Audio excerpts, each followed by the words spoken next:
नमस्तुभ्यं वरदे कामरूपिणि विद्यारम्भं करिष्यामि सिद्धिर्भवतु मे सदा सरस्वती नमस्तुभ्यं वरदे कामरूपिणि विद्यारम्भं करिष्यामि सिद्धिर्भवतु मे सदा।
भवतु मे सदा।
सिद्धिर्भवतु मे सदा।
नमस्तुभ्यं वरदे कामरूपिणी विद्यारम्भं करिष्यामि सिद्धिर्भवतु मे सदा सरस्वती नमस्तुभ्यं वरदे कामरूपिणी विद्यारम्भं करिष्यामि सिद्धिर्भवतु मे सदा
एकाग्र चित्ते આપણે જેટલું સાંભળી શકીએ બેસી શકીએ એટલો સમય થઈ ગયો છે એટલે માનસશાસ્ત્રના સિદ્ધાંત મુજબ મારે ન બોલવું જોઈએ પણ હવે આવ્યો છું 2 કલાકથી ઉપર બેઠો છું તો બોલી તો ખરી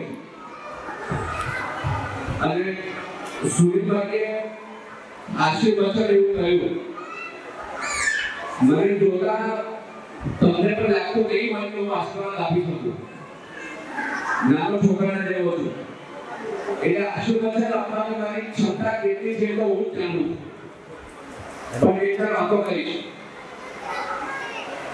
આપણે પહેલો પ્રશ્ન એવો થાય કે બાળકો ઉપસ્થિત છે અને શિક્ષકો પણ છે એટલે મારી વાત એમને છે બાળકો મારી વાતના સજાવું છે કે બધાને બેસી સાંભળવું આપણે સામાન્ય એવો પ્રશ્ન થાય કે વિદ્યારંભ સંસ્કાર અથવા સંગ્રામથી એના મજૂરી પગારની પાછળ ગવર્નમેન્ટ મશીનરી આ પ્રવેશોત્સવ શા માટે વિદ્યારંભ શા માટે આવું શા માટે કરવાનું ચૂપચાપ ક્લાસ શાળામાં જઈ અને આપણે રજીસ્ટ્રેશન કરાવી દઈએ જીઆરમાં એન્ટ્રી કરાવી દઈએ તો ન ચાલે આ બધું શા માટે તો એક સૌથી મહત્વની વાત એ છે કોઈ પણ વ્યવસ્થા તંત્રમાં તમારો પ્રવેશ કેવી રીતે થાય છે કઈ માનસિકતા સાથે તમે પ્રવેશ કરો છો એ મહત્વનું છે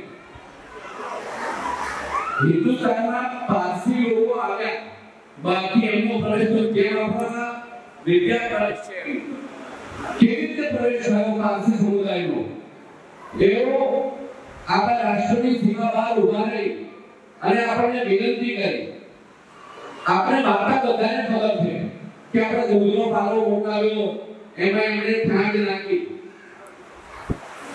એમણે સૂચવ્યું છે કે અમે આવી રીતે દૂધમાં સાકર ભરી જઈશું એમનો પ્રવેશ બિલકુલ આવી રીતે વિનંતી સાથે થયો છે અને હિન્દુસ્તાનનો ઇતિહાસ છે કે પારસી પ્રજા બિલકુલ શાંતિથી આપણા રાષ્ટ્રમાં રહી છે કારણ કે એનો પ્રવેશ એવી રીતે થયો એટલે ભારતના અને બાલીના માનસિક જગતમાં આ ઘટના બિલકુલ સ્થાયી થવી જોઈએ કે આ જીવનનો એક અતિ મહત્વનું સોપાન છે જેમાં આપણે પ્રવેશ કરી રહ્યા છીએ માત્ર 5 વિષયોના પાઠ્યપુસ્તકનું કન્ટેન્ટ ભણવા માટે નહીં આ એક જીવનનો એક ગંભીર તબક્કો અહીંયાથી શરૂ થાય છે આપણા આધુનિક સમયની વિટંબનાના કારણે એવું બને છે કે બાળક શાળાએ જાય અને પાછું આપણા ઘરે આવે પ્રાચીન સમયમાં વિદ્યાભ્યાસના બધા વર્ષો એને આશ્રમમાં રહેવું પડતું કેમ આશ્રમમાં ઘરની કોઈ પણ વાતના સંપર્કમાં બાળક આવે નહીં દશરથ રાજા જ્યારે રામને મળવા એક વખત જાય છે ત્યારે શ્રી રામના ગુરુ કહે છે કે તારે વારંવાર આવવાની છોકરાને મળવા માટે અને બહુ જોરું છોકરાને ન લઈ શકતો તો ઘરે લઈ જવાનું બાકી એને વારંવાર આવવાનું નહીં આવું શા માટે બાળક માત્ર વિદ્યાર્થીના સંપર્કમાં રહેવું જોઈએ બીજા કોઈ સંપર્કમાં નહીં આજે તો બાળક ઘરે જાય પાછું એટલે અનુપમા આપી હોય સિરિયલ આવે છે અનુપમા અને બીજી ઘણી બધી સિરિયલ એટલે બાળક મારી પાસે સંપર્કમાં આવી જાય મારી એનો વિચાર છે કે શિક્ષકોની ભૂમિકા કેટલી કપરી છે એટલે આ વિદ્યારંભ સંસ્કાર એટલા માટે છે કે બાળક અને બાળકી બંને સમજે કે જીવનનો એક અગત્યનો તબક્કો અહીંથી શરૂ થાય છે અને આપણે કેવું કહેવાયું છે વિદ્યા નામ લક્ષ્યરૂપમ અધિકમ પ્રચ્છન્ન મુક્તમ ધનમ વિદ્યા ભોગ કરી યશસ્વ કરી વિદ્યા ગુરુ નામ ગુરુ વિદ્યા બંધુ જનો વિદેશ ગમે એમાંથી શરૂઆતની વાત થાય આપણે ઉભાઈએ વિદ્યા નામ લક્ષ્યરૂપમ અધિકમ વ્યક્તિનો અનેક રૂપ છે હવે રૂપ એટલે માત્ર ફિઝિકલ સેન્સમાં નથી લેવાનું મને કેમ બોલાવે ખાલી બીજા કોઈ નહીં બોલાવે અથવા જેને આપણે બોલાવીએ છીએ એને કેમ બોલાવીએ છીએ જ્યારે જ્ઞાનનો કોઈ મોટો પ્રશ્ન સર્જાય કોઈ પણ લેવલે ત્યારે આપણે એક્સપર્ટ માણસને બોલાવીએ છીએ કે આ એનું સોલ્યુશન લાવી શકશે આ એ સંસ્થા છે વિદ્યા નામ નરસ્વરૂપમ અધિકમ પ્રચ્છન્ન મુક્તમ ધનમ વિદ્યા એ છૂપું ધન છે પ્રચ્છન્ન એટલે છૂપું આગળ બેઠેલા લગભગ દરેક વાલી અને શિક્ષકે કોણ બનેગા કરોડપતિ કાર્યક્રમ જોયો જ હશે એની મહત્તમ પ્રાઇસ લગભગ 7 કરોડ રૂપિયા છે મેં હમણાં નથી પણ હાઈએસ્ટ 7 કરોડ રૂપિયા છે હવે માની લો કે કોઈ વ્યક્તિ આ મહત્તમ પ્રાઇસ જીતે છે 7 કરોડ રૂપિયા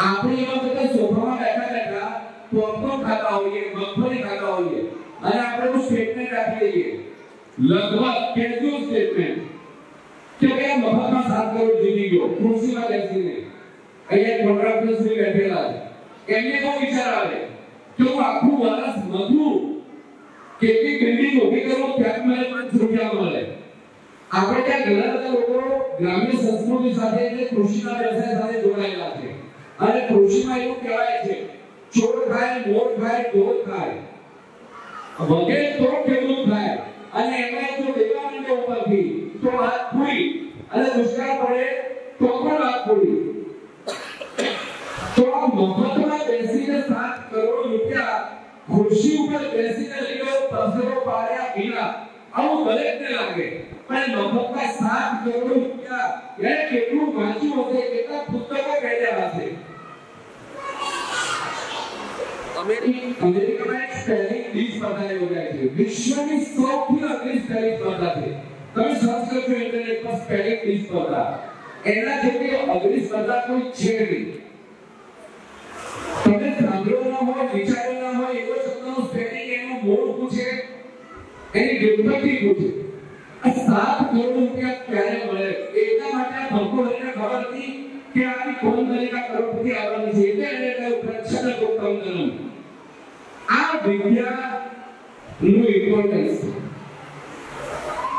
આના પર જો એટલા માટે આપો છો કારણ કે આપણે આજના સમયમાં માત્ર એવું લાગે છે કે ભાઈ શિક્ષણ શેના માટે આજથી વર્ષો પહેલા બાલીગણ જ્યારે બાળકને શાળાએ મૂકતા ત્યારે શા માટે મૂકતા હતા એના જીવન ઘડતર માટે એના રિપોર્ટ કાર્ડમાં જેટલા માર્ક્સ આવે છે ને આ વડીલો જે મોટી ઉંમરના છે એમના વાલીશ્રીએ રિપોર્ટ કાર્ડમાં કેટલા માર્ક્સ છે ક્યારે જોયું નથી માસ્ટર મારા છોકરા સુધારજો જીવન ઘડતર માટે મૂકતા હતા પછીનો સમય એવો આવ્યો કે માત્ર ટકા માટે એમાં પણ રિઝલ્ટ આવે ને એટલે વાલી સૌથી પહેલા શું જોવે ગણિતમાં કેટલા માર્ક્સ છે પછી જોડે વિજ્ઞાનમાં કેટલા માર્ક્સ છે પછી જોડે ઇંગ્લિશમાં કેટલા માર્ક્સ છે ગુજરાતીમાં કેટલા માર્ક્સ છે તો જોવે જ્ઞાનની તારીખ ન જોવે પેપર આવે 10 રિઝલ્ટ જ સારું આવવું જોઈએ હવે વાલી એવું સમજાવવા લાગ્યું છે ગઈકાલની ઘટના છે રાજ્યમાં ઘટેલી આપણને હચમચાવી નાખે. 11 વર્ષના છોકરાએ 8 વર્ષની છોકરી પર બળાત્કાર કર્યો. તમે વિચારી શકો, તમે જો કેવાનું ન્યૂઝપેપર કોઈ વાંચ્યું તો 11-12 વર્ષના છોકરા પોતાની શાળામાં ત્રીજા ધોરણમાં ભણતી 8 વર્ષની છોકરી પર બળાત્કાર કરે અને મારી નાખે. અને જે હાર્ડકોર ક્રિમિનલ હોય, શિક્ષક જ્યારે કોઈ બાળકને લાફો મારે છે ને એને ઘરને ખાવાનું આવતું નથી. આ 3 છોકરાઓએ છોકરી મારી નાખી. બીજા દિવસથી રૂટીન લાઈફ જીવે છે શાળામાં, એઝ ઇટ નથિંગ હેપન્ડ. આ કારણમાં આપણે જોઈએ છીએ. એટલે હવે વાલીને સમજાવવા લાગ્યું છે.